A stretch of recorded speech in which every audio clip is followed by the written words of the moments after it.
There, kung may mga tao there na parang hindi kayo comfortably or parang walang comfort sa inyo, parang palagi na lang na gusto niya na siya lang ang ibigay kasi siya ang kawawa, kasi mas mayroon kang pera, siya wala. So yun, may mga ganong tao there na kapag na-friend mo na or nakilala mo na, tapos friend na kayo, tapos pag may ayaw ka sa kanya, bigla na lang sasabihin na hindi yun aalin eh, hindi yun mag-a-accept ng mga ayaw sa'yo, yung ayaw mo, yung pinaprangkang ayaw mo, hindi yun aamin, hindi yun magpapakumbaba there. Kung bali may ano siya, ay hindi siya magpapatalo, mga ganon.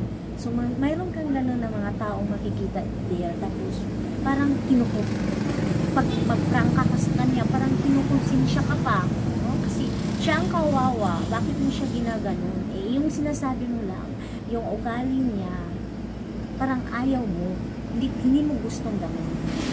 Mga ganong ugali niya, huwag mo na lang talagang pilitin na magsasalmon ka sa kanya. Kasi maiirita ka lang there, no? Kung mayroon kang tao na ayaw mo, tapos pagsasabihan mo, tapos magre-reklamo siya or magrarason siya, hindi talaga siya aatin, let go mo na lang, hayaan mo na lang siya. At saka kasi sa sarili natin there, hindi kailangan talaga ng tao natin, talagang tayo lang talaga ang makakatulong kung ano ang mga sadness natin, kung ano ang lungkot natin. Wala,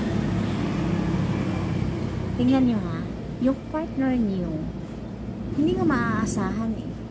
Kapag wala talagang love, hindi mo maaasahan yan. Kapag yung pinagsasamahan niyo, para lang, may rason lang talaga, hindi talaga dito buo sa puso, ay huwag mo nang asahan yan.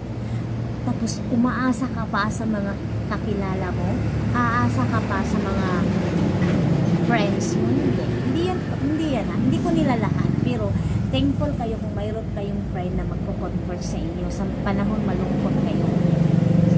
Kapag may friends kayong manggagamit, ay yeah, huwag na lang, humanap ka na lang sa sarili mo kung paano yun ma-resolve. Walang ko-comfort sa'yo kundi ikaw lang. Yun ang katotohanan dito sa mundo.